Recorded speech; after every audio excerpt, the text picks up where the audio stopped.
अब हम स्टार्ट करने वाले हैं हमारी रिविजन चैप्टर नंबर 2 के विच is the types of duties. So I hope सब बहुत एक्साइटेड होंगे कि इस चैप्टर को फटाफट से ओवर करते हैं। As student it is 100% sure आपको इसमें से एग्जाम में काफ़ी अच्छे स्कोर का क्वेश्चन मिलने वाला है। तो आइए स्टार्ट करते हैं। देखिए, टाइप्स ऑफ ड्यूटीज़ में स्टूडेंट्स हम 2 कैटेगरीज पढ़ने वाले हैं। एक रहेगी इम्पोर्टेड ड्यूटीज़, एक रहेगी एक्सपोर्ट ड्यूटीज़। हम import duties custom tariff act 1975 के कौन से स्केड्यूल में है ज़रा याद तो करना, फर्स्ट स्केड्यूल में, और एक्सपोर्ट ड्यूटीज़ सेकेंड स्केड्यूल में। बेसिकली यहाँ पे जो कवर होता है, जो क्वेश्चन सबसे ज़्यादा आता है वो रहता है इम्पोर्ट ड्यूटीज़ में से। ठीक है, इम्पोर्ट ड्यूटीज़ में स्टूडेंट्स टोटल हमारे पास 7 तरीके की ड्यूटीज़ हैं जो कि सबसे ज़्यादा इंपॉर्टेंट आती हैं। ठीक है, फर्स्ट है basic custom duty. Revision class है तो मैं थोड़ी सी स्पीड फास्ट रख रही हूँ जिससे फटाफट से हम ये सब कवर कर सकें। ठीक है, first is basic custom duty, second is protective duty, third is safeguard duty, then countervailing duty on the subsidised article, anti dumping duty, IGST and the GST compensation cess. एक एक करके सारी ड्यूटीज़ के बारे में पढ़ेंगे, लेकिन इससे पहले एक ऐसा सरचार्ज आता है, कस्टम ड्यूटी पर एक काइंड ऑफ सेस आता है जो कि लगता ही लगता है। मतलब वो ऐसा है नहीं कि क्वेश्चन में दिया होगा तो लगाओ, नहीं दिया तो ना लगाओ, नहीं नहीं, वो तो लगेगा ही लगेगा। ठीक है, और वो है हमारा सोशल वेलफेयर सरचार्ज। इसका रेट फिक्स्ड है, दैट इज़ 10%। तो स्टूडेंट्स ध्यान रखना, किसी भी क्वेश्चन को बिना सोशल वेलफेयर सरचार्ज के मत करना, अदरवाइज क्वेश्चन में मार्क्स नहीं मिलेंगे। अब देखो, वैसे ये रहेगा 10%, लेकिन अगर जो गुड्स सेल करें हैं, यानी कि जो इम्पोर्टेड गुड्स आ रहे हैं, अगर वो गोल्ड है, सिल्वर है, या फिर स्टूडेंट किसी भी तरीके का, अब वो कोई प्लैटिनम आ रहा है, ठीक है, अब बात आती है चाहे वो सेमी मैन्युफैक्चर्ड फॉर्म में है, चाहे मैन्युफैक्चर में, चाहे वो पाउडर फॉर्म में क्यों नहीं आ रहा, उस पर 3% का सोशल वेलफेयर सरचार्ज है। अदरवाइज हर एक किसी पर कितना है, 10% का सोशल वेलफेयर सरचार्ज है। क्लियर स्टूडेंट्स, आइए करते हैं फिर। देखो, जैसे कि अगर असेसेबल वैल्यू है 1 lakh rupees, basic custom duty 10% है तो 10,000 आ गया। इस 10,000 के ऊपर अब सोशल वेलफेयर सरचार्ज लगता किस पर है, तो टैक्स अमाउंट के ऊपर, यानी जो ड्यूटी है, कस्टम ड्यूटी है उसके ऊपर। तो 10,000 into 10% that is 1,000 rupees. Okay, so I hope समझ आ गया। अब लेकिन क्या social welfare surcharge her duty पे लगेगा, यानी safe guard, protective and all पे? नहीं स्टूडेंट, देखो, तो ये कुछ ड्यूटीज़ हैं जिन पे सोशल वेलफेयर सरचार्ज नहीं लगेगा। It means when you are computing the SWS ना, so these duties will not be considered। Okay, अब ये कौन सी ड्यूटीज़ हैं? And one more important thing, ये नोट्स कहाँ से करें हम? तो आप जो भी बुक फॉलो कर रहे हो, स्टडी मैट फॉलो कर रहे हो, जहाँ से भी आप वहाँ से कर सकते हो। अगर आपको ये वाले नोट्स चाहिए तो स्टूडेंट इसका सॉफ्ट कॉपी अवेलेबल है, वो भी बहुत ही नॉमिनल प्राइस पे, that is only and only ₹199। Yes, you heard it right. Application का आपको लिंक दिया हुआ है मैंने, मेरी ऐप का लिंक, आयुषी बंसल क्लासेस, फटाफट इंस्टॉल कर लो, वहाँ से भी आप वो नोट्स जो है उसकी कॉपी ले सकते हो। ठीक है, ओके। सेफगार्ड ड्यूटी अब किस किस पे नहीं लगेगा, तो ये 5 ड्यूटीज़ ऐसी हैं जिस पे नहीं लगेगा, यानी safeguard duty, CVD on subsidised article, anti dumping duty, IGST और compensation cess.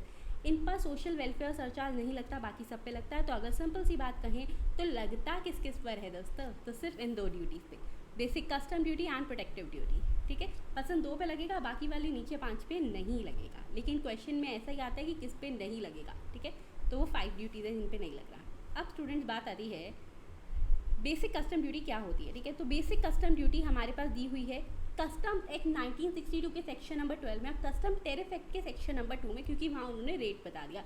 Tariff act is basically for the rate purpose, आपको मैंने सेशन जो हमारा फर्स्ट चैप्टर की रिवीजन थी उसमें बताया भी था। तो basic custom duty section 12 of the customs act 1962 and section 2 of custom tariff act 1975। ये है क्या, तो स्टूडेंट बेसिक कस्टम ड्यूटी वो ड्यूटी होती है जब भी कुछ आप इंपोर्ट करवाते हो, सो ये वाली जो ड्यूटी है ये तो लगती है सबसे पहली, उसकी जो बेसिक अमाउंट पे लगती है, that is the basic custom duty. ठीक है, मतलब देखो, प्रोटेक्टिव ड्यूटी तब लगेगी अगर उनको लग रहा है प्रोटेक्शन की ज़रूरत है, सेफगार्ड तब लगेगी लग रहा है कि हाँ हाई क्वांटिटी में सामान आ रहा है, लेकिन बेसिक तो लगेगी until and unless the goods are exempted, तो that will be a different case. Clear. अब बात आती है बेसिक कस्टम ड्यूटी में भी स्टूडेंट्स हमारे पास यहाँ पे हमने क्या किया, 2 टाइप के हमने यहाँ पे रेट्स ले लिए। अब देखो स्टूडेंट, कौन सी 2 कैटेगरीज हैं, यानी कि किस टाइप के 2 टाइप्स हैं हमारे पास बेसिक रेट के। एक होता है स्टैंडर्ड रेट ऑफ ड्यूटी, एक होता है preferential rate of duty. Standard rate of duty वो होता है जो सभी गुड्स पे लगता है, it means generally all the goods are liable to duty at this rate. ठीक है, फिर होता है प्रेफरेंशियल रेट ऑफ ड्यूटी। अब ये क्या होता है, तो स्टूडेंट जहाँ पर कई बार क्या होता है कि ये बोल दिया जाता है अगर आप इस नोटिफाइड एरिया से कुछ एरियाज़ को नोटिफाइड कर दिया, यानी कुछ कंट्रीज़ को नोटिफाइड कर दिया कि अगर आप इस नोटिफाइड एरिया से कोई भी गुड्स इंपोर्ट करवा रहे हो तो उसके केस में प्रेफरेंशियल रेट ऑफ ड्यूटी लगेगा। ठीक है स्टूडेंट, तो बेसिकली ये है कि हम प्रेफरेंस दे रहे हैं उनको, हाँ मतलब कि वहाँ पर ये कंसेशनल रेट होता है। नॉर्मली मान लो 12% है तो वहाँ पे 8% हो जाएगा, मतलब कुछ ना कुछ कंसेशन होगा। तो इससे एक बात तो क्लियर है स्टूडेंट कि स्टैंडर्ड रेट ऑफ ड्यूटी जो होता है ये हायर होता है प्रेफरेंशियल रेट से, क्योंकि प्रेफरेंशियल रेट जो है वो कंसेशन पे होता है। ठीक है, चलिए नेक्स्ट हमारे पास बात आती है, तो एक ड्यूटी यहाँ पर कवर हो चुकी है। मैंने आपको कहा 7 ड्यूटी है यहाँ पर, हमारे पास 7 duties total there are. First is basic custom duty which we have covered. Second, अब मैं आपको करवाने वाली हूँ IGST के बारे में, यानी integrated goods and service tax. हाँ बिल्कुल सही पहचाने, GST वाला टैक्स। ठीक है, तो स्टूडेंट IGST दिया हुआ है section 3 subsection number 7 of custom tariff act 1975 में। अब ये क्या है, मैंने आपको GST में भी करवाया है कि जो भी हमारे पास इंपोर्ट होते हैं, ठीक है, इंपोर्ट्स को हम क्या मानते हैं, they are deemed to be an interstate supply. हम मान लेते हैं जी ये तो इंटरस्टेट सप्लाई है, पर अगर ये इंटरस्टेट सप्लाई है डीम्ड, क्योंकि है नहीं, कंट्री दूसरी है, स्टेट दूसरी नहीं है, मतलब तो इंडिया के बाहर की बात है, तो मान लिया तो डीम फिक्शन यहाँ पे लग गया। तो इसके केस में जब हमने मान लिया इंटरस्टेट सप्लाई है तो इन गुड्स पे IGST भी लगेगा। क्लियर स्टूडेंट, तो यहाँ पर क्या बोला गया है, IGST shall be levied at such rate as leviable under section 5 of the IGST act 2017 on a like article on it supply in India. इसका मतलब मैम IGST का रेट कितना लगेगा, अब उतने ही प्रोडक्ट पे वही प्रोडक्ट है, मान लो कि कोई मोबाइल फ़ोन है तो मोबाइल पर इंडिया में अगर वो सेल होता तो IGST एक्ट 2017 के अकॉर्डिंग जो रेट लगता वही जो अब हमने इंपोर्ट करवाया है मोबाइल उस पर लगेगा। बेसिकली स्टूडेंट्स मैं आपको बता दूँ IGST लगाया क्यों जाता है। अब बात ये आई कि जब IGST आया, ठीक है, या उससे पहले VAT था, CST था, तो द पॉइंट वाज डोमेस्टिक जो हमारे सेलर्स हैं उनको तो GST पे करना पड़ता है, और उन्होंने कहा अच्छा मतलब तो ये काम सही है ना, बाहर से आप जो बाहर वाला सेलर है उसको GST पे नहीं करना पड़ा, हमें करना पड़ेगा, ऐसे तो हम लॉस में रहेंगे। तो इसीलिए उनको बोला do not worry at all, जितना GST आपको लगता है उतना ही IGST बाहर के सेलर्स को भी लगेगा। ठीक है, that's why IGST shall be levied. अब बात आती है जब हम IGST लगाएंगे तो स्टूडेंट हमें उस इम्पोर्टेड आर्टिकल की वैल्यू कैसे देखनी है, अब वो देखते हैं।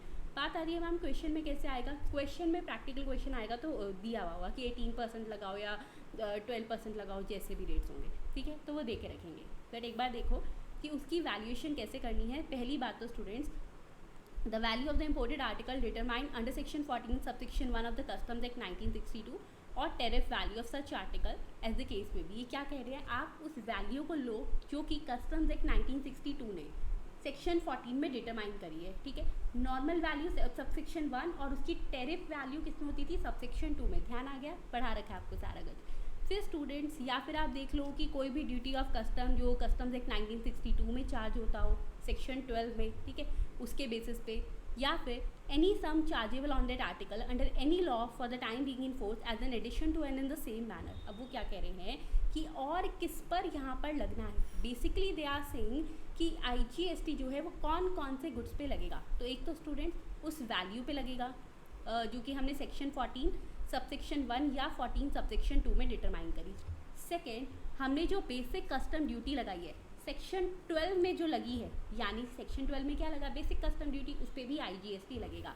फिर इन्होंने कहा या फिर और भी कोई सम और भी किसी तरीके का चार्ज अगर हमने लगाया है like anti dumping duty, safe guard duty, तो उस पर भी लगेगा। मैम फिर लगेगा किस पे नहीं लगेगा, दो पे नहीं, एक IGST पर, दूसरा GST कंपनसेशन सेस पर। ठीक है, अब वैसे भी GST पे GST थोड़ी ना लगाएंगे, तो IGST और GST compensation cess, compensation cess मतलब GST कंपनसेशन सेस इन पर नहीं लगता, इनके अलावा लगता है। एग्जाम्पल यहाँ पे मैंने आपको दिया हुआ है, देखो असेसेबल वैल्यू 1 लाख रुपये, बेसिक कस्टम ड्यूटी लगाई, इसका 10% डेट इज़ 10,000, इस 10,000 पर लगेगा social welfare surcharge. Ma'am IGST पे नहीं लगेगा, नहीं, मैंने बोला ना सोशल वेलफेयर सरचार्ज जो है वो उन 5 ड्यूटीज़ पे नहीं लगता, तो पहले वो लगा दो। ठीक है, अब बात आ गई IGST तो हर किसी पे लगता है including the social welfare surcharge, हमने अभी देखा। ठीक है, तो अब इसका total 1 lakh plus 10,000 plus 1,000 that is 1,11,000, इस पर IGST लगाओ, क्वेश्चन में दिया हुआ है 18%, तो 19,980।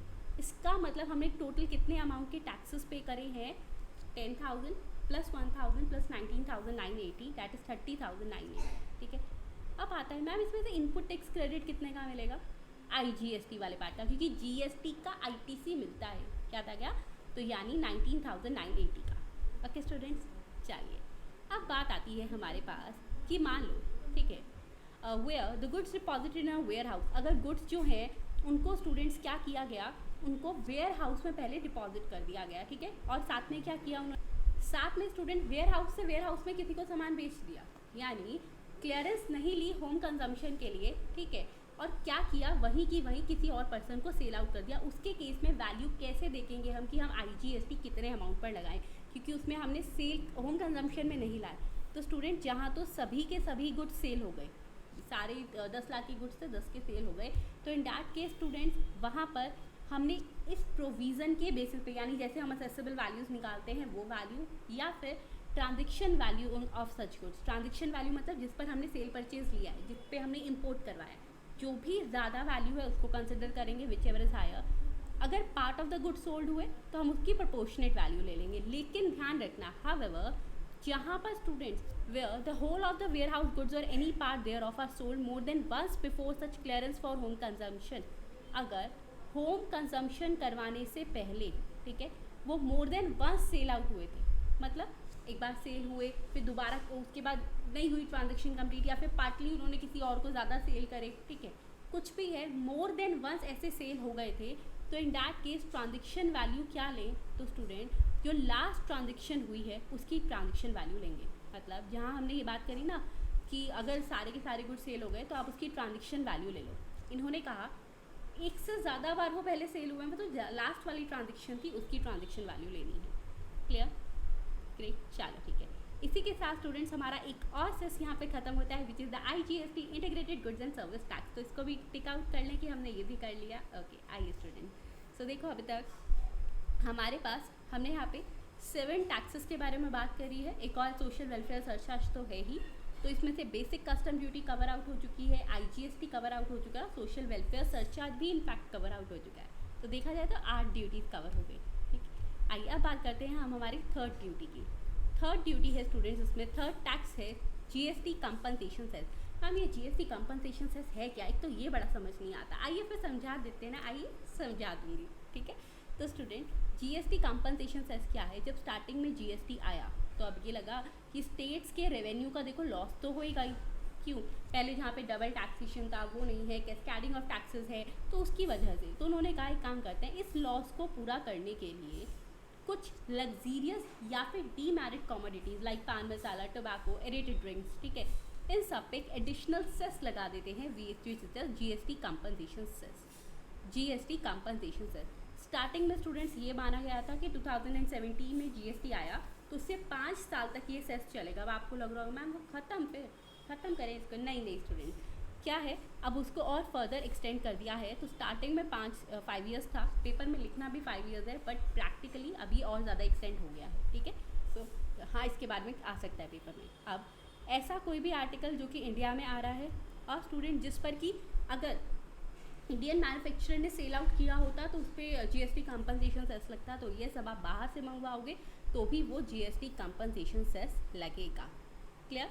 Where such cess is leviable at any percentage of its value. अब बात आती है अब वैल्यूएशन क्या क्या लोगे उसकी, तो आइए देखते हैं वैल्यू क्या क्या लेनी है। अब वैल्यू क्या क्या लेनी है तो स्टूडेंट्स एक तो वही जो उसकी बेसिक वैल्यू हम लेते हैं सेक्शन 14 सबसेक्शन 1 या सेक्शन 14 सबसेक्शन 2 के अकॉर्डिंग, उसके बाद हम जो उस पर बेसिक कस्टम ड्यूटी लगाते हैं वहाँ भी लगेगी, मतलब और फिर जो सेफगार्ड ड्यूटीज़ हैं, सोशल वेलफेयर सरचार्ज है, सब पे लगेगी, यानी सेम है, लिख सकते हो सेम लाइक IGST। सिर्फ 2 पे नहीं लगेगा GST compensation cess which is IGST and GST compensation cess. ठीक है, लिख भी लो सेम लाइक IGST है। ओके स्टूडेंट्स, चलो अब बात आ गई मैम अगर गुड्स को वेयर हाउस में किया तो जैसे अभी IGST वाले प्रोविजंस पढ़े थे ना कि सारे गुड्स सेल आउट हो गए तो ट्रांजेक्शन वैल्यू वगैरह देखनी है, हाईएस्ट वैल्यू देखनी है, प्रोपोर्शनेट सेल हुआ तो प्रोपोर्शनेट वैल्यू देखनी है, वही सब सेम केसेस यहाँ पर भी अप्लाई होंगे। तो सिमिलर प्रोविजंस एप्लीकेबल हैं IGST के लिए।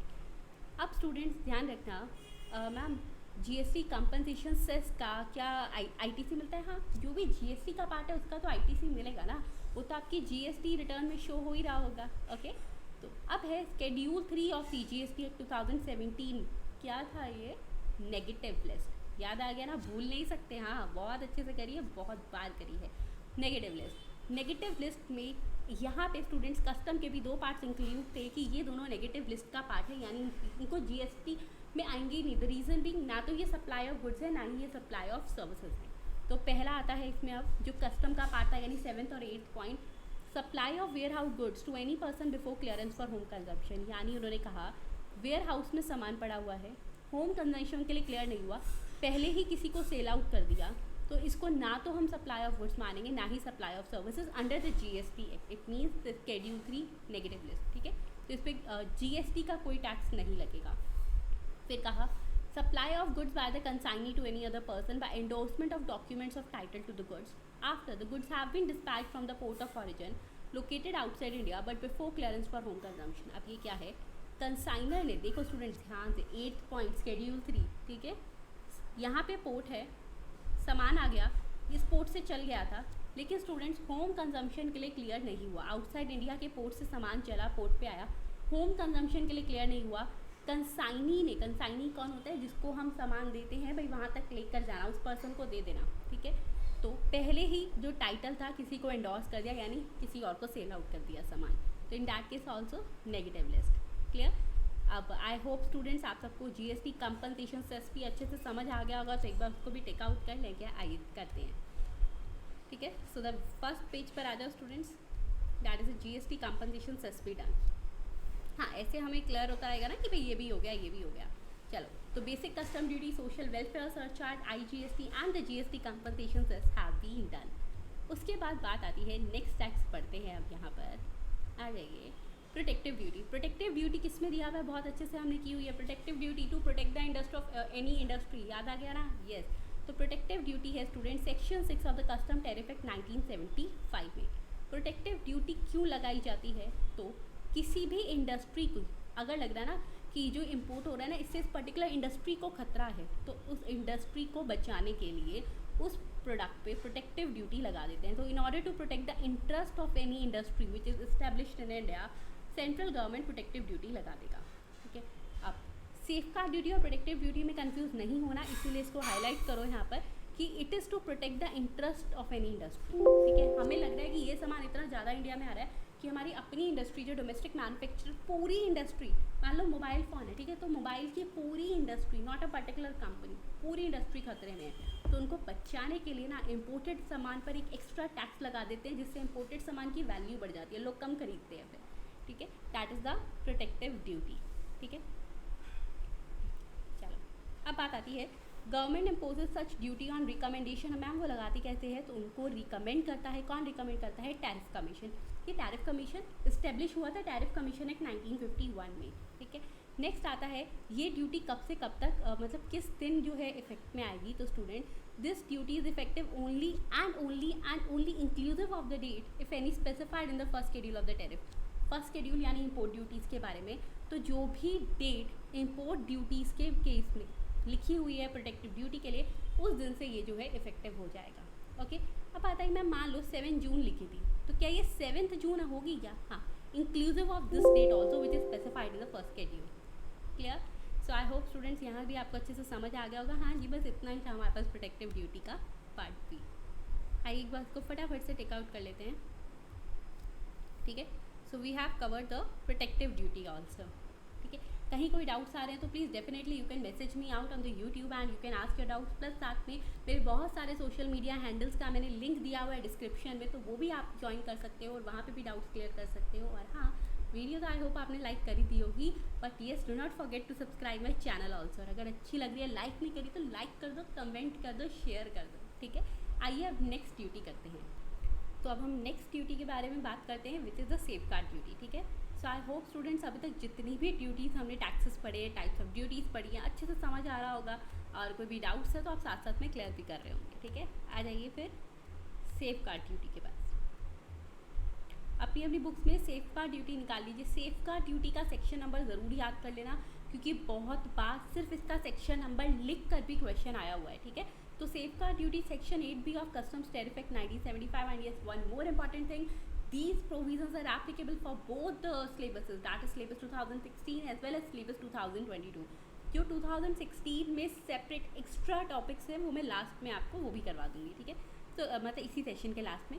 Conditions to impose. अब ये है क्या, सेफ गार्ड ड्यूटी है क्या? देखो, अगर हमें लगता है ना कि कोई आर्टिकल, कोई पर्टिकुलर आर्टिकल इतनी ज़्यादा क्वांटिटी में इंडिया में इंपोर्ट हो रहा है कि हमारे यहाँ पर डोमेस्टिक इंडस्ट्री को वो बहुत ज़्यादा इंजरी कर सकता है, तो हम उस केस में सेफ गार्ड ड्यूटी लगा देते हैं। ठीक है, अब ये है क्या, so an article is imported into India in increase quantities, such article is imported so as to cause or threaten to cause serious injury to the domestic industry, then it may apply such safeguard measures on that article जैसा उनको appropriate लगता है।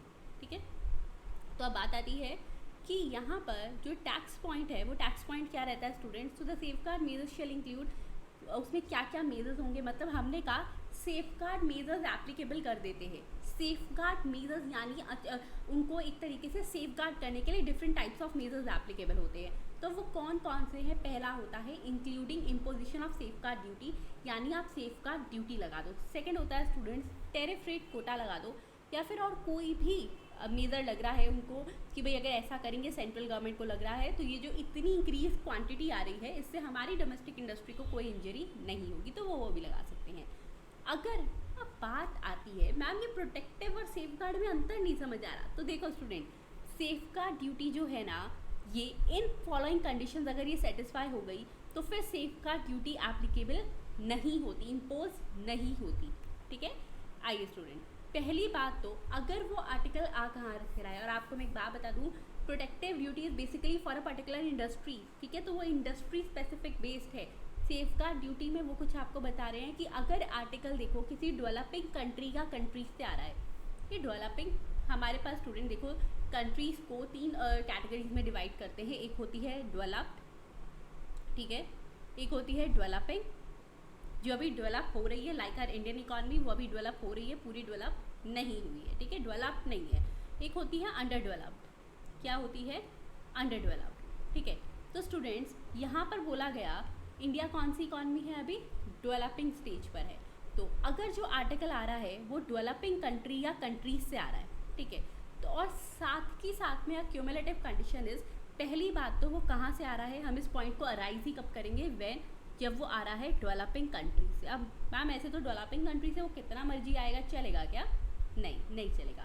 Developing से आ रहा है, साथ ही साथ में कितना आ रहा है, अगर तो स्टूडेंट वो किसी एक ही डेवलपिंग कंट्री से आ रहा है, ठीक है, तो हमारे पास जितना भी टोटल इम्पोर्ट हो रहा है उस पर्टिकुलर आर्टिकल का, तो it is basically an article based. ठीक है, अब जितना भी हमारे पास टोटल इम्पोर्ट हो रहा है, मान लो 10 लाख रुपीज़ का टोटल इम्पोर्ट हो रहा है एक आर्टिकल नंबर XYZ का, ठीक है, अब उस 10 लाख में से उस पर्टिकुलर डेवलपिंग कंट्री का कितना शेयर होना चाहिए? Max to max 3%। अगर ऐसा है तो हम उस डेवलपिंग कंट्री से जो हमारे पास आ रहा है ना, वो मैक्स टू मैक्स 3% है, तो हम उस कंट्री पे सेफगार्ड ड्यूटी नहीं लगाने वाले। ठीक है, हम सेफगार्ड मेजर्स नहीं लेंगे। अब बात आती है मैम अगर अलग कंट्रीज से आ रहा है, मतलब एक से ज़्यादा डेवलपिंग से आ रहा है, देखो जिस डेवलप कंट्री से आ रहा है वहाँ तो लगेगा अगर उनको लग रहा है सेफगार्ड मेजर्स चाहिए, बट द पॉइंट इज जिस डेवलपिंग कंट्री से आ रहा है ना, तो उसके केस में एक कंट्री है तो 3% से ज़्यादा उसका शेयर ना हो टोटल इम्पोर्ट्स में,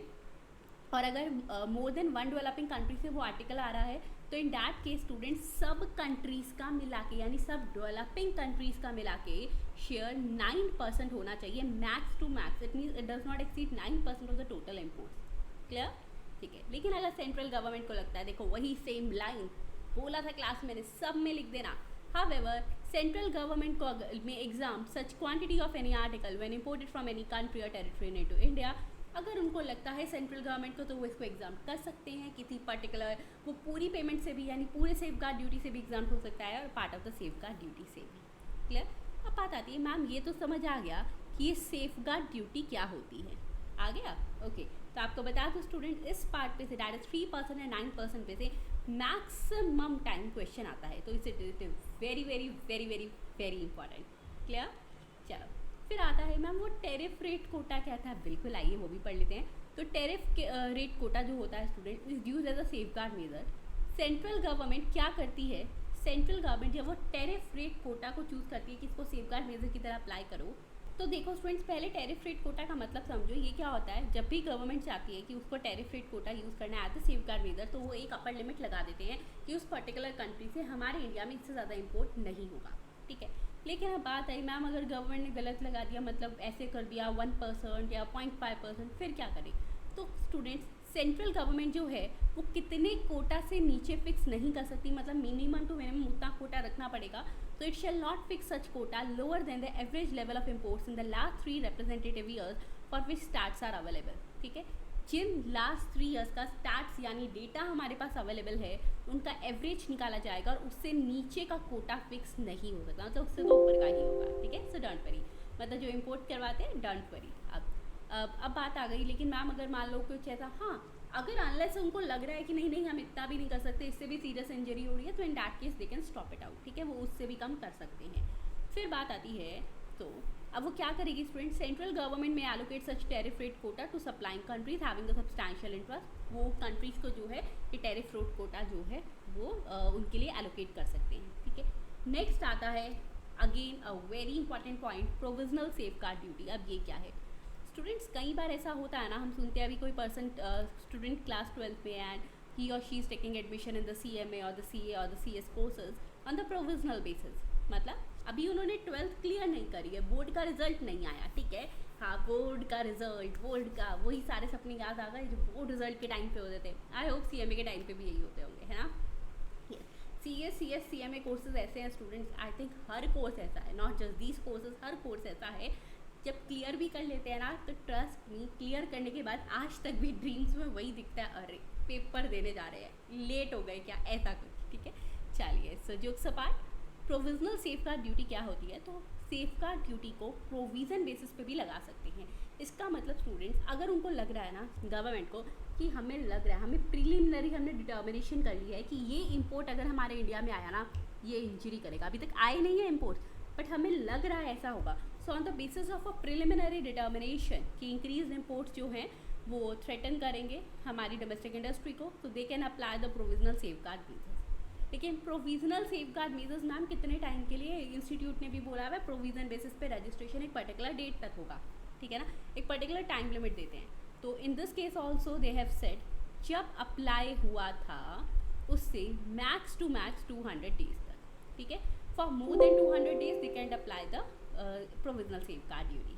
ओके स्टूडेंट, लेकिन उस प्रोविजनल सेफगार्ड ड्यूटी लगा दी, जब फाइनल डिटर्मिनेशन होगी और फाइनल डिटर्मिनेशन पे ही ऐसा लग रहा है गवर्नमेंट को यार हमने ना प्रोविजनल सेफगार्ड लगा दिए तो ज़रूरत ही नहीं थी, तो वो जितनी भी ड्यूटी उन्होंने कलेक्ट की थी वो उसको रिफंड कर देंगे।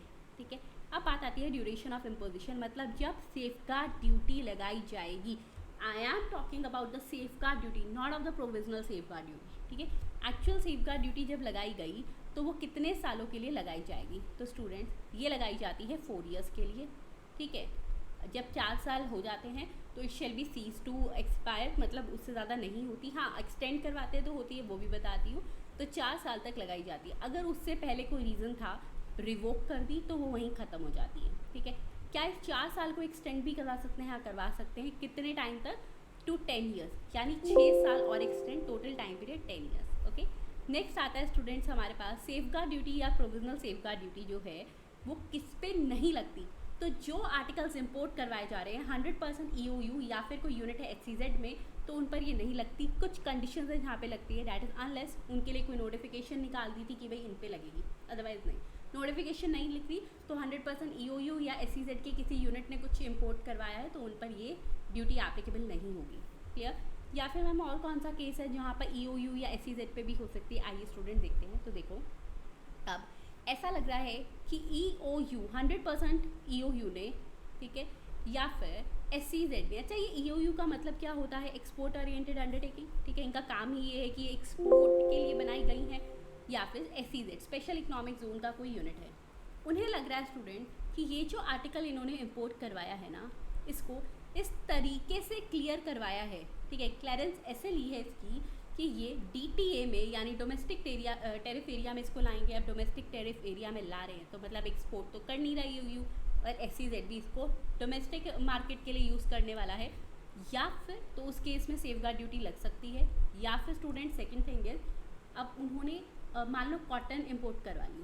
ठीक है, कॉटन ही यहाँ पे इन्होंने करी, कॉटन ही जो है मार्केट में सेल करे नहीं, बट कॉटन से एक क्लोथ बना रहे हैं और उनका फाइनल प्रोडक्ट में वो प्रोडक्ट यूज़ हो रहा है, इम्पोर्टेड प्रोडक्ट, और फिर वो उसको डोमेस्टिक मार्केट में ही सेल करे, तो क्लियर बात है, घुमा फिरा के कॉटन ही तो आ गई यहाँ पर, तो इन दैट केस ऑल्सो वहाँ पर सेफ गार्ड ड्यूटी लगाई जा सकती है।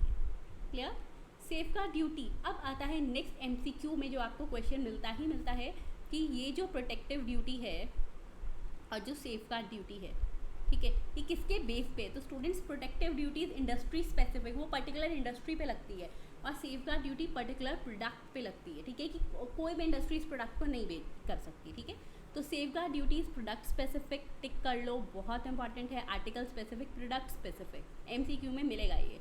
और प्रोटेक्टिव ड्यूटीज इंडस्ट्री स्पेसिफिक, ठीक है, it is for the protection of the interest of the industry. Okay student, फिर बात आती है डेवलपिंग कंट्री का क्या मतलब है, हम किसको डेवलपिंग माने किसको ना माने। सेंट्रल गवर्नमेंट अपने ऑफिशियल गैजेट में OG में उसको नोटिफाई कर देता है कि कौन सी हमारे अकॉर्डिंग डेवलपिंग कंट्री और कौन सी डेवलप्ड कंट्री है, ठीक है स्टूडेंट।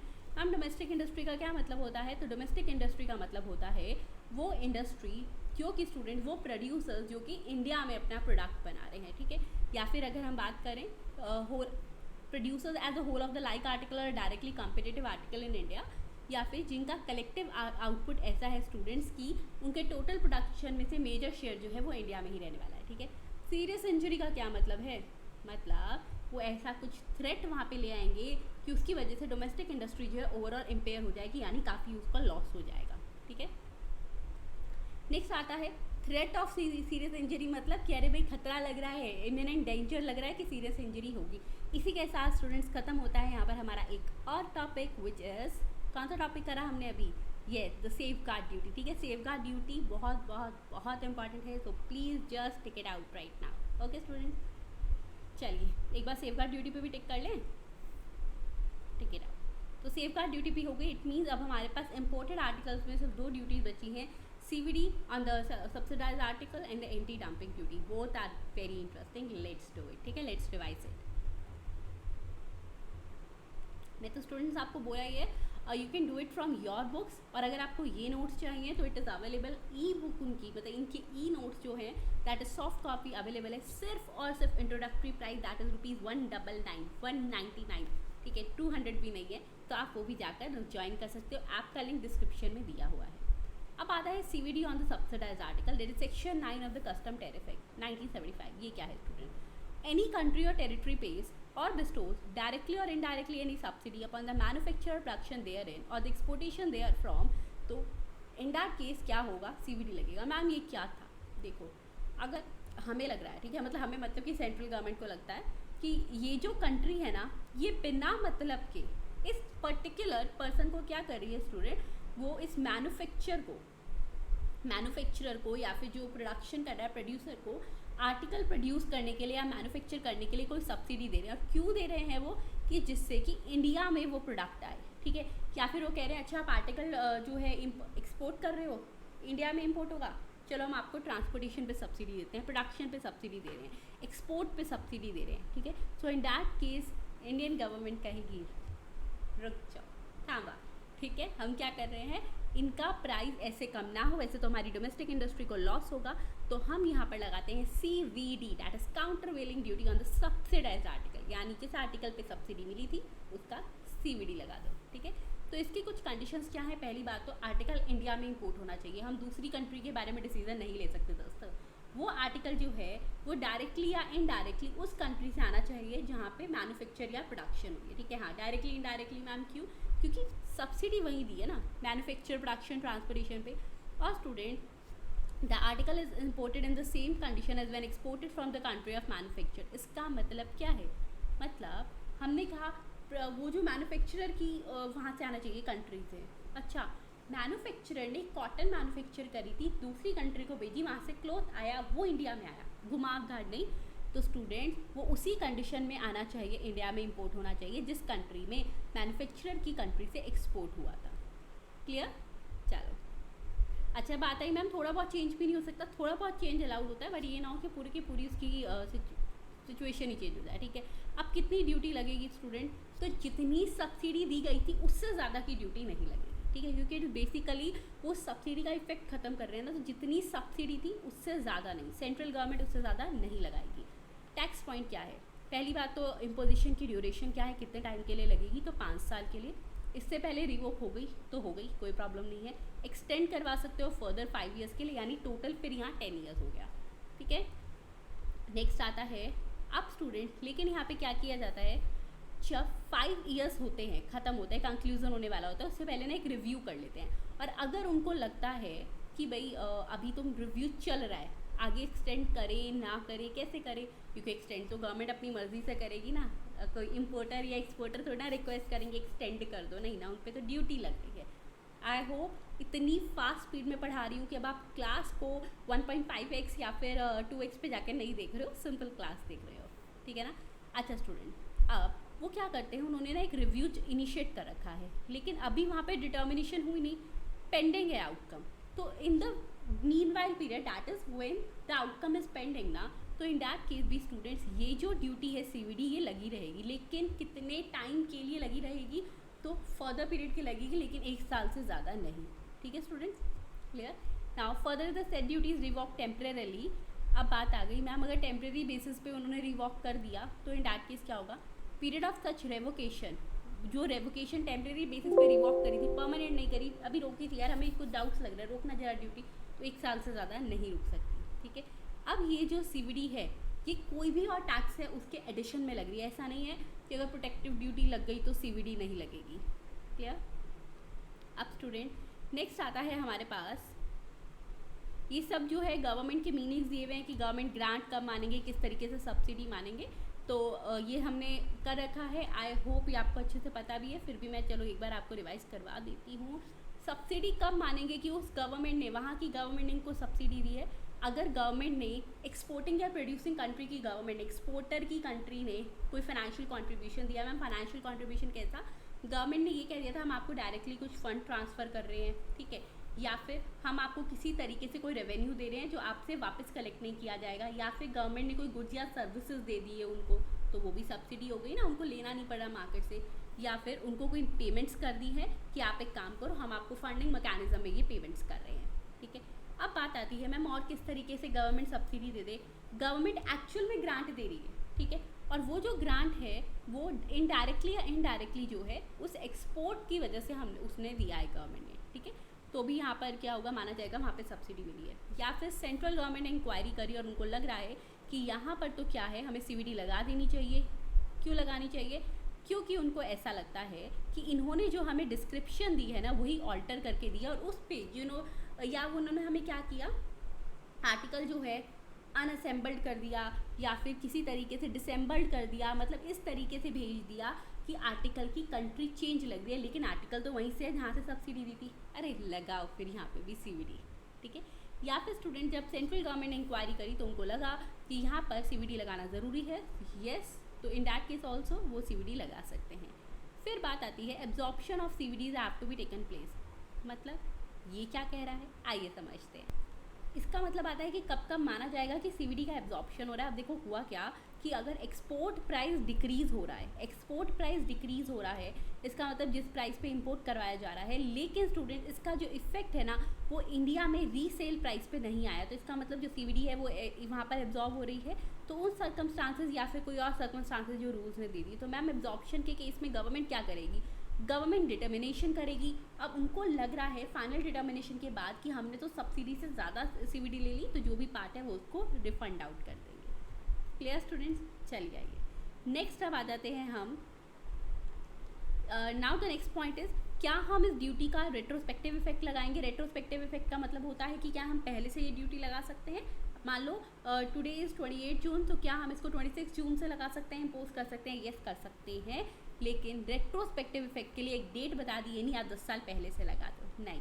तो इन दैट केस स्टूडेंट जिस दिन नोटिफिकेशन निकली है उसके मैक्स टू मैक्स 90 डेज़ पहले से आप वो ड्यूटी जो है उसको इम्पोज कर सकते हो, उससे ज़्यादा नहीं। तो रेट्रोस्पेक्टिव इफेक्ट की एप्लीकेबल होगा सिर्फ और सिर्फ मैक्सिमम 90 डेज़ के पहले, मतलब 28 जून आज है तो इसके 90 डेज़ पहले तक आप उस ड्यूटी को लगा सकते हो, उससे ज़्यादा नहीं। आप ये नहीं 2-3 साल पे चले जाओ। ओके स्टूडेंट, चलिए उसके बाद नेक्स्ट हमारे पास इसी के साथ ख़त्म होता है हमारा नेक्स्ट पार्ट भी, which is the CVD on the subsidize article. अब हम स्टार्ट करेंगे most important duty, anti dumping duty. इससे भी क्वेश्चन आता ही आता है, ठीक है। तो इससे तो इनफैक्ट इंटरमीडिएट में भी और फाइनल लेवल में भी क्वेश्चन आता ही है। तो anti dumping duty start from A, तो section number is section 9A, ठीक है। ये क्या होता है? डंपिंग मतलब होता है डिच करना। अरे अब डिच की कहानियाँ लेके मत बैठ जाना, अरे उसने इसको डिच किया या ये क्या डंप किया, नहीं नहीं, हमें फोकस रखना है कस्टम पे। देखो स्टूडेंट, डंपिंग कब मानते हैं हम? वो कहते हैं कि अगर मान लो, आप मुझे खुद बताना कि एक आर्टिकल है, ठीक है, एक मान लो एक वाटर बॉटल है, और वो वाटर बॉटल उनकी अपनी एक्सपोर्टर की कंट्री है एक्स कंट्री में वो जो वाटर बॉटल है वो 100 रुपीज़ की सेल होती है, लेकिन इंडिया में वो वाटर बॉटल एक्सपोर्ट कर रहे हैं in the 80 rupees. Is it possible कि एक्सपोर्ट में प्राइस कम हो गया? नहीं ना। इसका मतलब वहाँ पे क्या हो रहा है कि कोई अनफेयर ट्रेड प्रैक्टिस चला रहे हैं वहाँ के लोग, वहाँ की गवर्नमेंट, कि जिसके बेसिस पर वो कंट्री बेसिकली कोई अनफेयर ट्रेड प्रैक्टिस चलवा रही है कि उनको लग रहा है हम इंडिया की डोमेस्टिक इंडस्ट्री को ख़त्म करेंगे। कैसे कर देंगे? पॉसिबल नहीं है। जय हिंद, जय भारत। तो इन दैट केस स्टूडेंट्स क्या रहेगा, जितने की उन्होंने मार्जिन रखा है डंपिंग का, ठीक है, मतलब जितने पे वो अपने नॉर्मल वैल्यू में बेच रहे हैं और जितने में यहाँ बेच रहे हैं उसका difference, that is your 20 rupees ना, उतनी हम उन पर ड्यूटी लगा देंगे उनके डंप को ख़त्म करने के लिए, चीटिंग को ख़त्म करने के लिए, एंटी डंपिंग ड्यूटी, ठीक है। तो dumping is said to occur when the goods are exported by a country to another country at a price which is lower than its normal value. तो ये एक अनफेयर ट्रेड प्रैक्टिस भी होती है, ठीक है। अब स्टूडेंट्स बात आ गई कि ये ना वैसे ये परमिसिबल किसने करा है, तो ये एक ऐसी ड्यूटी है जो एंटी डंपिंग ड्यूटी मेजर इस यूज़ को कि आप एंटी डंपिंग ड्यूटी लगा सकते हो, इसको एंटी डंपिंग मेजर बताया है WTA ने, यानी वर्ल्ड ट्रेड ऑर्गेनाइजेशन। ये इतना ज़्यादा इसको अनफेयर ट्रेड प्रैक्टिस माना गया कि आप किसी भी इंटरनेशनल ट्रेड में ये नहीं कर सकते। तो उन्होंने कहा, WTO ने, वर्ल्ड ट्रेड ऑर्गेनाइजेशन ने, कि आप यहाँ पर एंटी डंपिंग ड्यूटी इम्पोज कर सकते हो। कंडीशन क्या क्या होनी चाहिए? पहली बात तो हम इंडिया की बात करते हैं, इंडिया में जो प्रोडक्ट आ रहा है उस कंट्री की नॉर्मल वैल्यू से कम पर आ रहा है, और वो आर्टिकल इंडिया में इंपोर्ट होना चाहिए डेफिनेटली। कितना लगाएंगे? तो जैसे प्रोडक्ट नॉर्मल वैल्यू 100 रुपीज़ था, एक्सपोर्ट प्राइस 80 कर दिया, तो कितना डंपिंग किया उन्होंने, कितने से चीटिंग करी? 20 rupees. That is the margin of dumping, ठीक है, इसको कहते हैं margin of dumping. Export price का क्या मतलब होता है स्टूडेंट? एक्सपोर्ट प्राइस का मतलब होता है वो प्राइस जिस पर कि इंडिया में उन्होंने एक्सपोर्ट किया है। बट मान लो एक्सपोर्ट प्राइस नहीं है, या एक्सपोर्ट प्राइस है तो वो अनरिलायबल है, ड्यू टू एनी रीज़न वो अनरिलायबल है, हमें लग रहा है कि सप्लायर, इंपोर्टर और एक्सपोर्टर का आपस में कोई एसोसिएशन चल रहा है, ठीक है, वो कुछ घपलेबाजी कर रहे हैं। तो students in that case export price को क्या माना जाएगा? पहला तो सिंपल बात ही, तो जिस पे एक्सपोर्ट हो रहा है, नहीं उनको लग रहा है कुछ ना कुछ मिली भगत है, कुछ तो जालसाजी है, एसोसिएशन है, तो in that case export price माना जाएगा on the basis of price at which the imported articles are first resold to an independent buyer.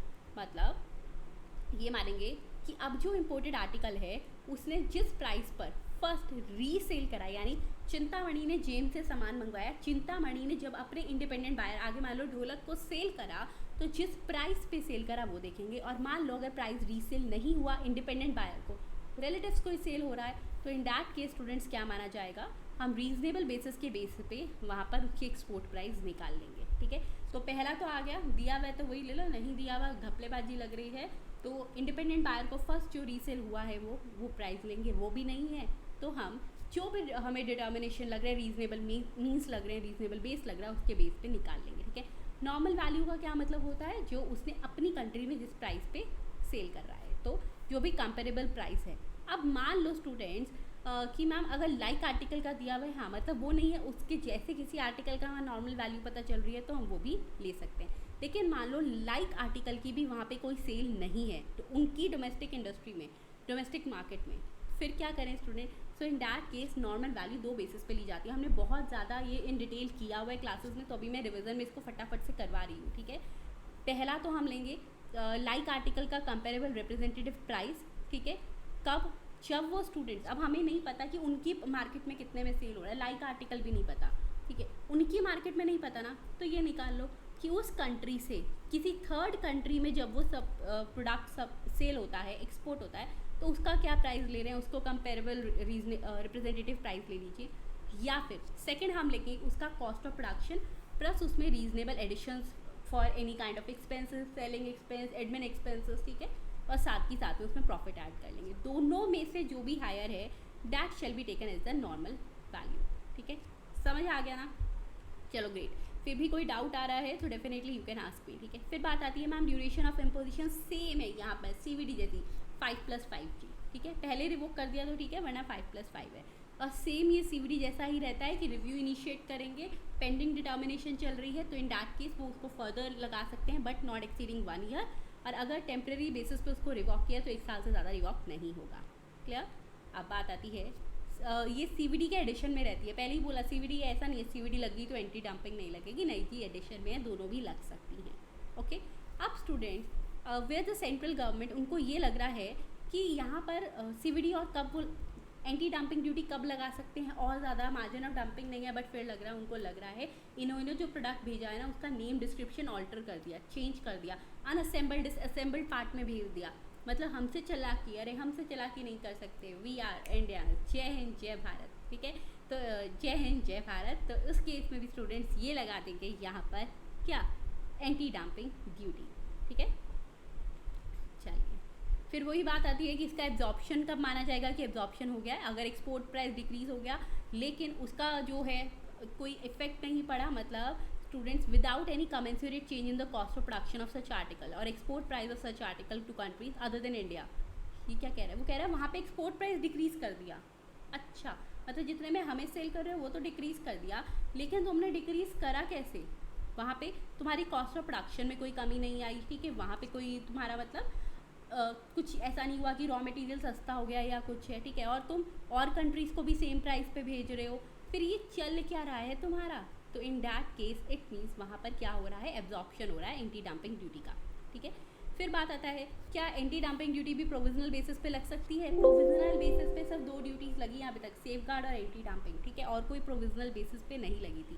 तो हाँ, अगर उनको लग रहा है स्टूडेंट्स कि ये ज़रूरी है, मतलब ये pending the determination of the normal value, भी नॉर्मल वैल्यू पता नहीं चली, मार्जिन ऑफ डंपिंग पता नहीं चला, बट लग रहा है खतरा है, तो हाँ एंटी डंपिंग ड्यूटी वो लगा सकते हैं। लेकिन जब फाइनल डिटर्मिनेशन होगी और लगा कि हमने तो ज़्यादा कलेक्शन कर ली तो वो अमाउंट को रिफंड कर देंगे। अब स्टूडेंट सेम सेफ गार्ड की तरह, क्योंकि प्रोविजनल लगी यहीं पे, ठीक है, तो anti dumping duty basically not the provisional, anti dumping duty 100% EOU और यूनिट इन स्पेशल SEZ जो है वहाँ पर नहीं लगेगी। सिर्फ 2 केसेस में लगेगी, नोटिफिकेशन निकल गई या फिर वो लोग सामान मंगवाकर इंडियन मार्केट में सामान को ला रहे हैं डायरेक्टली या इनडायरेक्टली, मतलब किसी सामान में रॉ मटेरियल यूज़ करके। क्या इसका रेट्रोस्पेक्टिव इफेक्ट हो सकता है, हाँ, अगर उनको लगता है कि सेंट्रल गवर्नमेंट को लगा ये तो हमें पहले से डंप कर रहे हैं, हमें कैसे डंप किया, तो कर सकते हैं, बट सेम डेज कि बियॉन्ड 90 डेज वो नहीं जा सकते, यानी जिस दिन नोटिफिकेशन निकली उससे पहले नहीं जाएंगे, ठीक है। मैंने आपको पहले ही बता दिया कि एंटी डंपिंग ड्यूटी रिफंड हो सकती है, अगर लगा हमने ज़्यादा कलेक्शन कर लिया तो हाँ they can refund it out. अब आता है हमारे पास, इसके साथ ख़त्म होता है section number 9AB, that is anti dumping duty. अब है 9B, हम ये क्या है, ये आपको बताता है कौन से केसेस में 9 और 9A नहीं लगेगा। आइए देखते हैं स्टूडेंट्स, ठीक है। तो यहाँ पे बोला गया, एक तो अब बताओ अगर पेपर में क्वेश्चन आ गया that which are the cases in which no levy under section 9 and 9A, अरे यार मैंने तो सेक्शन नंबर याद नहीं किया, तभी बोला ये जो टाइप्स ऑफ ड्यूटीज़ के सेक्शन नंबर याद कर लेना, क्योंकि डायरेक्ट सेक्शन नंबर पे क्वेश्चन आ जाता है, वो लिखते ही नहीं है किसके बारे में बात करें। तो सेक्शन 9 किसका है, अरे अभी तो पढ़ाया, CVD on the subsidised article, और 9A एंटी डंपिंग ड्यूटी, ठीक है। अब ये क्या है, तो स्टूडेंट्स 9 या 9A में जो भी लिखा हुआ है not with standing anything content, उनके हम बात नहीं कर रहे। उन्होंने कहा ये जो आर्टिकल है किसी भी आर्टिकल पे दोनों ड्यूटीज़ नहीं लगेंगी। मैम अभी तो कहा था लगेंगी, हाँ लग सकती हैं, लेकिन उनको कंपनसेट करने के लिए नहीं लग सकती। ये नहीं है कि CVD एंटी डंपिंग ड्यूटी को कंपनसेट करने के लिए नहीं लगेगा, ठीक है। अच्छा, नेक्स्ट आता है स्टूडेंट जो सेंट्रल गवर्नमेंट है ये CVD या एंटी डंपिंग ड्यूटी यानी सेक्शन 9 और 9A को एक साथ नहीं लगाती। कब नहीं लगाती स्टूडेंट, अगर वहाँ पर देखा जाता है। अच्छा, बात आती है मैम बोथ साथ में नहीं लगेंगी या फिर एक, इन्होंने कहा कोई सी भी नहीं लगेगी, ना CVD ना anti dumping duty. Point A में कहा दोनों साथ नहीं लगेंगी, एक दूसरे को कंपनसेट करने के लिए मत लगाना, ठीक है। यहाँ कह रहे हैं एक भी नहीं लगेगी। कब, पहली बात तो उनको पता चला कि देखो यहाँ पर आर्टिकल्स को, इन आर्टिकल्स को उन कंट्री में एग्जाम्प्ट ही किया हुआ है, उन पर ना ये पर्टिकुलर ड्यूटीज़ और टैक्सेस नहीं लगते। तो अगर ऐसा है तो फिर तो ठीक है ना, मतलब उन आर्टिकल्स को ये बोला गया था कि देखो अगर आप कंट्री में कंज्यूम हो रहे हो या फिर आप एक्सपोर्ट हो रहे हो, आपको ये ड्यूटीज़ और टैक्सेस पे नहीं करने, इसकी वजह से उनका प्राइस कम था, ठीक है, फिर तो हम CVD एंटी डंपिंग ड्यूटी नहीं लगाएंगे, क्लियर। और स्टूडेंट्स क्या होता है, हम तब भी इन दोनों में से एक भी नहीं लगाते। WTO के अंडर अगर वो जो कंट्री है, ठीक है, वो हमारी मेंबर कंट्री बनती है, कुछ स्पेसिफाइड कंट्रीज़ हैं डब्ल्यूटीओ में। डब्ल्यूटीओ में स्टूडेंट्स क्या किया हुआ है हमारा, यानी इंडिया का भी क्या होता है, एक एग्रीमेंट बना हुआ है। उस एग्रीमेंट में हमारे साथ और जो कंट्रीज़ हैं वो है मोस्ट फेवर्ड नेशन एग्रीमेंट, ठीक है। अब उन मोस्ट फेवर्ड नेशन एग्रीमेंट में अगर वो आ रही है तो इन दैट केस भी हम कहते हैं कि ना सीवीडी लगेगा ना ही एंटी डंपिंग ड्यूटी लगेगी। आइए समझाती हूँ कैसे। तो देखिए स्टूडेंट्स, इसमें होता क्या है, एक तो बात है कि अगर देखो दोनों ना पॉइंट्स अलग अलग है तो कंफ्यूज मत होना, मैं एक बार समझा देती हूँ। अगर तो वो हमारे वर्ल्ड ट्रेड ऑर्गेनाइजेशन की मेंबर कंट्री है, ठीक है, तो इन दैट केस वहाँ से जो आ रहा है उस पर सीवीडी या एंटी डंपिंग ड्यूटी नहीं लगती। या फिर students, India, government of India ने क्या किया है, उस पर्टिकुलर कंट्री के साथ एक एग्रीमेंट कर लिया है, मोस्ट फेवर्ड नेशन एग्रीमेंट, ठीक है। स्पेसिफाइड कंट्री के साथ हम ये कर सकते हैं, इन दैट केस भी ये दोनों ड्यूटीज़ नहीं लगेंगी। मैम सेफ गार्ड पर अभी सिर्फ 2 की बात हुई है तो 2 पे रहो ना, सेक्शन 9 और 9A पे, यानी CVD on subsidize article and the anti dumping duty. But ऐसे तो वो हमारा फ़ायदा उठा सकते हैं नहीं। अगर गवर्नमेंट को लग रहा है कि हमने डिटर्मिनेशन करी ये तो बहुत सीरियस इंजरी कर रहे हैं तो फिर वो ये ड्यूटीज़ लगा सकते हैं, ठीक है। डब्ल्यूटीओ के मेंबर या जिनके साथ गवर्नमेंट ऑफ इंडिया का अलग से सेपरेट एग्रीमेंट है, most favoured nation agreement. Okay student, इसके बाद बात आती है ये स्टूडेंट, इसी के साथ यहाँ पर हमारा ख़त्म होता है that is the CVD and the anti dumping duty. Also I hope सबको इम्पोर्ट ड्यूटीज़ अच्छे से समझ आ गई होंगी। अगर कोई भी डाउट है, कोई भी क्वेरी है, so yes you can ask me. अब आपको लग रहा होगा सिलेबस 2016 वाला, मैम सिलेबस ख़त्म, हमारे वाले में तो 2 और थे यहाँ पे ड्यूटीज़। हाँ, मैं बताऊँगी। एक बार स्टूडेंट्स एक्सपोर्ट ड्यूटीज़ देख लेते हैं क्योंकि फिर सिलेबस 2022 का यहाँ पर ओवर हो जाएगा। फिर आपके सिलेबस का जो बैलेंस पार्ट है मैं वो मैं करवाऊँगी, ठीक है। So don't worry at all. अब एक्सपोर्ट ड्यूटीज़ किस में दी हुई हैं, सेकंड शेड्यूल में कस्टम टैरिफ एक्ट 1975 के। बस कुछ नहीं है, ये 5 पॉइंट्स और ख़त्म ये ड्यूटी। एक्सपोर्ट ड्यूटी किन किन पर लगेगी। एक्सपोर्ट ड्यूटी एक तो बात है हर किसी पे नहीं लगती। रीज़न भी मैम क्यों नहीं लगती, हमें पता है एक्सपोर्ट हो रहा है, वो लोग हमें पेमेंट करेंगे, फॉरेन करेंसी में करेंगे, हमारी इंडिया की जो इकॉनमी है वो डेवलप होगी, ठीक है। तो फॉरेन करेंसी आएगी। किस किस पे लग रहा है, जो हमारे सिलेबस में है, D oil rice brand oil cakes हैं। अब student D oil rice brand oil जो होता है कि तो उसके आते हैं वो 10% की उसकी ड्यूटी है। लगेज लेदर, अब आप कहोगे मैम लेदर, फिर स्टूडेंट लेदर का जो लगेज होता है, बैग होता है, ठीक है, उस पर 25% की ड्यूटी है। और सिंपल लेदर पर सिर्फ आपने लेदर एक्सपोर्ट करी है तो 15% की ड्यूटी है। जो स्नैक स्किन्स या फिर लैम्ब स्किन्स जो हैं उनको एक्सपोर्ट करते हैं 10% की ड्यूटी है। और किसी भी तरीके का फेरियस वेस्ट और स्क्रैप जा रहा है तो 15% की ड्यूटी है। बस यही है। इसके लिए भी करो क्या, यहीं पे 3 पार्ट्स बना लो, 5 को भी 3 में डिवाइड कर दो। ड्यूटीज़ ले लो 10%, 15% एंड 25%, और उसमें लिख लो कि बस हाँ ये 10 पे है, ये 15 पे और 25 पे। ओके स्टूडेंट, इसी के साथ खत्म होती है रिवीजन हमारे सेकंड चैप्टर की। रुक जाओ सिलेबस 2016 वालों, अभी रुको। सिलेबस 2022 के स्टूडेंट्स, आपके यहाँ पे बस चैप्टर इतना सा ही था। आई होप अच्छे से समझ आया होगा। जल्दी से कमेंट करके बताओ कैसा लगा, ठीक है। एंड ये चैप्टर 3 भी जल्दी ही आपके लिए आ जाएगा। अब स्टूडेंट्स जिन अब बात करते हैं सिलेबस 2016। इतना तो आपके सिलेबस में है, साथ ही साथ में कुछ ये पार्ट्स अभी मैं आपको बताने वाली हूँ, दैट इज़ AIDC है बेसिकली, और एक क्लैरिफिकेशन है जो सिलेबस 2016 का पार्ट है, ठीक है। पहला आता है AIDC, agriculture infrastructure and development cess. Ma'am ये क्या है। अब स्टूडेंट एग्रीकल्चरल डिपार्टमेंट्स को और ज़्यादा जो है उनके लिए फंड्स इकट्ठे हो सकें, सीधी सी बात बोले हम उनके लिए अच्छे एक्सपेंडिचर्स करवा सकें, तो यहाँ पर एक AIDC का एक नया सेस भी लगा दिया जो इंट्रोड्यूस हुआ था फाइनेंस एक्ट 2021 में। मैम वैसे ये लगाया क्यों था, डेफिनेटली फॉर द पर्पज़ कि हम फाइनेंस कर सकें एग्रीकल्चरल सेक्टर को। अब ये सेस किस पे लगता है, ये सेस लगता है पर्टिकुलर आइटम्स पे। एक तो है एप्पल पे, सेब पर, काबू की चना पर, दिस इज़ चना नॉट चंदा, काबू की चना, ठीक है। चिक पीस पे, यानी जिसको हम कहते हैं छोले, या फिर मैं बोलूँ तो वाइट चने, ठीक है। लेंटिल्स पे, दालों पे, वेरियस टाइप के जो कोयले होते हैं, यूरिया पे जो खाद होती है, और सिल्वर पे, ठीक है। अगर सिल्वर कोई एलिजिबल पैसेंजर्स ला रहे हैं तो उन पर भी लगेगा। सिल्वर डोर, यानी जो सिल्वर के काइंड ऑफ बिस्किट्स होते हैं, ईंटें होती हैं गोल्ड पे, और जो गोल्ड डोर होते हैं यानी जो गोल्ड की ईंटें एंड ऑल, इन सब पे लगता है, ठीक है। इसके अलावा 1-2 चीज़ें और हैं जिन पर लगता है, बट हाँ बस आप कितना भी याद कर लो, इसमें से भी 4-5 नाम याद कर लो तो बहुत है। AIDC अगर लिखना आता है। अब जहाँ पर ये ड्यूटी लगती है तो वो उसकी वैल्यू के परसेंटेज पे लगती है। फॉर एग्जांपल 10 लाख की वैल्यू है तो उसके पर्टिकुलर परसेंटेज पे लगेगी। तो उस केस में स्टूडेंट्स हम कैसे कंप्यूट करते हैं, it is under the section 14 of the customs act 1962। देखिए कैसे रहेगा। तो यहाँ पे स्टूडेंट कॉस्ट है इम्पोर्टेड गुड्स की 1 लाख रुपीज़, ठीक है। अब एग्रीकल्चरल इंफ्रास्ट्रक्चर एंड डेवलपमेंट से ये वैल्यू पे लगता है, बेसिक कस्टम ड्यूटी पे नहीं, वैल्यू पे लगेगा। तो देखो यहाँ पे ये ट्रांजेक्शन वैल्यू है, पहले बेसिक कस्टम ड्यूटी लग गई 1 लाख पे 10%, 10,000, फिर AIDC लगा, इसी 1 लाख पे लगेगा, वैल्यू पे लगेगा, ठीक है, 10,000। फिर आ गया सोशल वेलफेयर सरचार्ज, ठीक है, सोशल वेलफेयर सरचार्ज मैम ये कितना लगेगा? अब सोशल वेलफेयर सरचार्ज 5 ड्यूटीज़ पे नहीं लगता, बाकी सब पे लगता है, ठीक है। तो इट मीन्स अब मैंने आपको कहा था बेसिक पे, प्रोटेक्टिव पे, क्योंकि तब तक वो सिलेबस का पार्ट था। अब AIDC है, फाइनेंस एक्ट 2021 से आ गया है, तो बेसिक, प्रोटेक्टिव प्लस AIDC 3 पर लगेगी, ठीक है। तो AIDC में भी सोशल वेलफेयर सरचार्ज लगता है, तो यानी 10,000 की बेसिक प्लस 7,500 का जो AIDC है, इस पे लगेगा फिक्स्ड रेट 10%, यानी कितना आ गया ये 17,500 पे 10%, दैट इज़ 1750। ओके स्टूडेंट, तो अभी तक का टोटल कितना हो गया? 1,19,250, that is 1 lakh plus these taxes. इन पे लगा दो IGST, क्योंकि IGST सब पे लगता है, सिर्फ IGST और GST कंपनसेशन सेस को छोड़कर। तो कितना लगेगा? 18%, तो ये आ गया 21,465।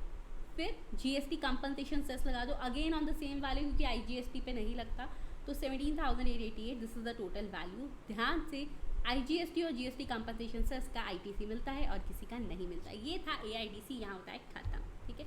फिर बात आती है स्टूडेंट, कुछ क्लैरिफिकेशन आई थी। अच्छा, क्लैरिफिकेशन कैसे आती है? अब बात आई यहाँ पर, उन्होंने कहा मैम जब भी किसी चीज़ को क्लियर करना होता है तो they make a clarification, okay. तो क्लैरिफिकेशन आई थी taxability of goods imported under lease, मतलब जब हम लीज पर कोई सामान इम्पोर्ट करवा रहे हैं, लीज मतलब एक तरीके से लॉन्ग टर्म रेंट्स, ठीक है, तो मतलब टेम्प्रेरी बेसिस पे हमने वो मंगवाया स्टूडेंट, तो इन दैट केस हमारी इम्पोर्ट ड्यूटी कैसे लगेगी, टैक्सेबिलिटी क्या है। तो नोटिफिकेशन आई थी इन द 2019, नंबर था 34, किस डेट को आई? 30 सितंबर को। In respects of goods imported on temporary basis, क्योंकि लीज पर आ रहा है तो परमानेंट नहीं है, टेम्प्रेरी है। जैसे एयरक्राफ्ट हम इम्पोर्ट करवा लेते हैं ऑन द लीज बेसिस, या एयरक्राफ्ट के इंजन्स मंगवा लेते हैं, एयरक्राफ्ट के पार्ट्स मंगवा लेते हैं कि अरे यार इतना लाखों का एयरक्राफ्ट कौन खरीदेगा, ठीक है। तो यहाँ पे बोला गया कि ये जो आइटम है ये स्केड्यूल 2 के आइटम 1B और 5F में कवर होगा। मैम ये क्या कह रहा है, ये यहाँ पर ये क्या बात आ गई? इसका मतलब GST में उन्होंने कहा आपने कुछ इंपोर्ट करवाया है, GST लगेगा, कहाँ कवर होगा? स्केड्यूल 2 के 1B और 5F में। इसका मतलब लीज का पार्ट है, लीज मतलब उसका टाइटल चेंज नहीं हुआ, तो transfer of title plus transfer of possession, possession आया टाइटल नहीं, तो it will be consider as service. और स्टूडेंट कस्टम्स एक्ट 1962 में ये कह दिया कि इस पर IGST नहीं लगेगा, clear, it is exempted from IGST under customs act 1962। फिर बात आती है, तो पहला पॉइंट तो आ गया, ये कवर हुआ स्केड्यूल 2 में, और सेकंड एग्जाम्प्ट कर दिया IGST से। देखो स्केड्यूल 2 में तो हर कुछ कवर होता है, गुड्स में या सर्विसेज में, ओके। सिमिलरली उन्होंने कहा अगर आप कोई रिग्स या एंसिलरी आइटम, यानी उसकी एक तरीके से उसकी हेल्पिंग आइटम मंगवा रहे हो, किसके लिए? ऑयल या गैस एक्सप्लोरेशन के लिए, ठीक है, तो इन दैट केस ऑल्सो उसको IGST से एग्जाम्प्ट कर दिया। सब्सिक्वेंटली जितने भी गुड्स हैं, जैसे वेसल्स हो गई, शिप्स हो गई, बट मोटर व्हीकल्स नहीं, ध्यान रखना, आप गाड़ियाँ ले रहे हो उस पर ये नहीं लगेगा। अगर लीज पर आ रहा है तो स्टूडेंट्स वहाँ पर इम्पोर्टर के लिए ये बोल दिया by the importer for use after importation, तो उसको भी एग्जाम्प्ट कर दिया, क्लियर है। तो लीज पर आप जो सामान मंगवा रहे हो, मोटर व्हीकल नहीं, बाकी सामान इन्होंने कहा हम आपको एग्जाम्प्ट कर रहे हैं। अब ये एग्जाम्पशन सब सिर्फ और सिर्फ कब एप्लीकेबल होगी? तो स्टूडेंट ऐसे केस में क्या किया जाता है? मैम ऐसे तो पता ही नहीं चलेगा कौन क्या मंगवा रहा है, यूज़ कर रहा है। एक बॉन्ड एग्जीक्यूट कर लिया जाता है, ठीक है, इन द प्रिस्क्राइब्ड फॉर्म, और उस केस में स्टूडेंट्स वो बोल देते हैं कि देखो हम कस्टम्स नहीं देंगे, कस्टम्स एक्ट 1962 में हम IGST नहीं दे रहे। मैम वैसे फ़ायदा नहीं हो गया? फ़ायदा नहीं, एक्चुअली है क्या ना, इसको स्केड्यूल 2 ने कवर कर लिया। अब क्योंकि स्केड्यूल 2 ऑफ CGST 2017 ने कवर कर लिया स्टूडेंट, तो इसका मतलब क्या हो गया कि इस पर GST में लग गया, इसीलिए वहाँ पे हम ये अपने आप को बॉन्ड कर लेते हैं कि हम ये जो IGST है हम IGST एक्ट 2017 में पे कर देंगे, यानी GST वाले में, क्योंकि आइटम कवर हो रही है schedule 2 of the CGST act 2017, ठीक है। और साथ ही साथ आपसे बिना पूछे सर, यानी without your prior permission of the commissioner of customs, हम उसका कोई भी पार्ट या उसको सेल नहीं करेंगे, हम इसको वापस भेज देंगे, क्योंकि हमने लीज पे मंगवाया है विद इन 3 मंथ्स, सिर्फ 3 महीने। तो सुन लो 3 महीने कब से कह रहे हैं स्टूडेंट, ठीक है, जब वो ट्रांजेक्शन हुई है ना, जब वो ट्रांजेक्शन हमारे पास आई है हम उसको 3 महीने में वापस भेज देंगे, ओके। उसके बाद बात आती है, और इसके लिए हम क्या करेंगे, to pay on demand an amount equal to the IGST payable on the said goods but for exemption under this notification। अगर हमने कोई भी वायलेशन कर दी यहाँ पर तो हम आपको जैसे आप डिमांड करोगे हम आपको कस्टम्स का IGST भी पे कर देंगे। क्लियर, समझ आ गया ये पूरा का पूरा आपको कि इसमें क्या क्लैरिफिकेशंस आई थी। तो अगर मैं इसको समराइज़ करूँ क्या क्लैरिफिकेशन आई थी। पहली क्लैरिफिकेशन, लीज पे कुछ मंगवा रहे हो अदर देन मोटर व्हीकल्स, वो IGST कस्टम्स एक 1962 में एग्जाम कर रहे हैं, GST में लेके जा रहे हैं। क्योंकि GST लग रहा है इसीलिए यहाँ IGST नहीं लग रहा। लेकिन उन्होंने कहा अगर हमने कुछ भी गड़बड़ी करी 3 महीने में उसको वापस नहीं भेजा, ठीक है। अच्छा बात आई मैम 3 महीने ना, ये नहीं समझ आ रहा 3 महीने कौन से। तो देखो स्टूडेंट, यहाँ पे बात आई कि मतलब अब आप सोचोगे मैम सिर्फ एयरक्राफ्ट मंगवा रहे हैं वो भी 3 महीने में, ये तो बड़ा लॉस वाला केस नहीं है। नहीं नहीं, देखो होता क्या है, मान लो उसने 5 साल के लिए मंगवा लिया तो दे आर नॉट सेइंग कि आप 5 साल भी नहीं रख सकते, रख लो। लेकिन जिस दिन वो लीज पीरियड खत्म हुआ उसके 3 मंथ्स यानी जिस दिन के लिए ट्रांजेक्शन एंटर हुई थी उसके before the expiry of the 3 months आपको वो वापस री एक्सपोर्ट करना है। तो समझिए जितने टाइम आप चाहे कितने भी टाइम के लिए लीज कर लो कोई दिक्कत नहीं है, बट जब लीज पीरियड खत्म हो रहा है ट्रांजेक्शन में लिखा हुआ है जो, उसके 3 महीने के अंदर अंदर वापस भेज देना, ठीक है। वैसे भी आप कुछ सोचो कोई आपसे लीज पे कुछ ले रहा है, अब लीज पीरियड खत्म हो गया, लीज अमाउंट आ नहीं रहा, आप कहोगे रख ले। 3 महीने से ज़्यादा, 3 महीने भी ज़्यादा से ज़्यादा, लोग 3 दिन ना माने, ठीक है। नेक्स्ट पार्ट आता है which is again a part of only and only of the syllabus 2016 कि कस्टम ड्यूटी से कैसे कैसे एग्जाम्शन मिलती है। तो स्टूडेंट 2 केसेस में मिलती है, एक होती है जनरल एग्जाम्शन, एक होती है special exemption. General exemption notification के थ्रू दी जाती है जो कि ऑफिशियल गैजेट में आता है, वो कंडीशनल भी हो सकती है और अनकंडीशनल भी, यानी एब्सोल्यूट मीन अनकंडीशनल और कंडीशनल भी। स्पेशल एग्जाम्शन दी जाती है तो स्पेशल ऑर्डर में आती है, वो आती है एक्स्ट्राऑर्डिनरी केसेस में, यानी एक्सेप्शनल नेचर के केसेस में। अब स्टूडेंट नेक्स्ट इज कोई भी ड्यूटी कलेक्ट नहीं होती अगर ड्यूटी का अमाउंट जो है वो लेस देन 100 रुपीज़ है, यानी 100 रुपये से भी कम है तो नहीं लगेगी, 100 या 100 से ज़्यादा 100 भी है ना तो कलेक्शन करेंगे कि 100 का नोट आ जाएगा, खुले नहीं देने पड़ेंगे, ठीक है। अब बात आती है ऐसे गुड्स जो कि एक्सपोर्ट करे थे हमने, बट हमने एक्सपोर्ट क्यों करे थे, क्योंकि हमने वहाँ पर एग्जीबिशन करनी थी या कंसाइनमेंट बेसिस पे करे थे, यानी सेल नहीं हुआ ना, उन केसेस पर कैसे रहेगा। तो देखो स्टूडेंट्स ये डायग्राम देखो, यहाँ पर हमने क्या किया, एक्सपोर्ट करा फॉर एग्जीबिशन या कंसाइनमेंट बेसिस के लिए, तो ये सप्लाई नहीं है क्योंकि वो गुड्स वापस इंडिया में आना है। तो यहाँ पर अगर री इम्पोर्टेशन हो गया 6 महीने के अंदर अंदर तो इम्पोर्ट ड्यूटी नहीं लगेगी, मतलब वापस सामान आ रहा है। मैम इम्पोर्ट या एक्सपोर्ट, एक्सपोर्ट तो लगी नहीं रही ना, हमने कंसाइनमेंट बेसिस पे भेजा। अब USA वाला पर्सन इंडिया में वापस भेज रहा है तो हम ये नहीं मानेंगे हमारे पास इम्पोर्ट हो रहा है, नहीं, उसके री इम्पोर्टेशन पे कोई इम्पोर्ट ड्यूटी नहीं लगेगी अगर वो 6 मंथ्स के अंदर, जिस दिन भेजा था 6 महीने के अंदर अंदर वापस आ गया। अब जिस दिन भेजा था पता कैसे चलेगा, तो हम साथ में एक डिलीवरी चलान बना लेते हैं, ठीक है, क्योंकि बिल नहीं है इनवॉइस नहीं है तो हम डिलीवरी चलान के बेसिस पे भेजते हैं। इसी के साथ एंड होता है चैप्टर नंबर 2 का। आई होप सबको अच्छा लगा होगा। कोई भी डाउट है, कोई भी कंफ्यूजन है, definitely you can ask me out, और फटाफट से मैसेज कर कमेंट्स कर ज़रूर बताना कि कैसी लग रही है आपको कस्टम की रिवीजन। ओके स्टूडेंट, साथ के साथ मैं आपको बता दूँ इस टाइम कौन कौन से रिविजन्स ऑन हैं। DT डायरेक्ट टैक्सेशन की बहुत ही जल्द आपके पास PGBP की मोस्ट फास्टेस्ट रिवीजन आने वाली है, ठीक है। साथ के साथ में फाइनेंशियल अकाउंटिंग की रिवीजन चल रही है, काफ़ी चैप्टर्स अपलोड हो गए हैं, other are on the way. IDT में GST की भी रिवीजन हम स्टार्ट करने वाले हैं। तो और अगर आप चाहते हो कि आपको MCQs यानी कि बिट क्वेश्चंस की प्रैक्टिस करनी है, so it is completely free of cost right now. आप ऐप पर जाइए, ऐप पर आपको वो टेस्ट मिल जाएंगे। Okay, thank you students, have a nice day.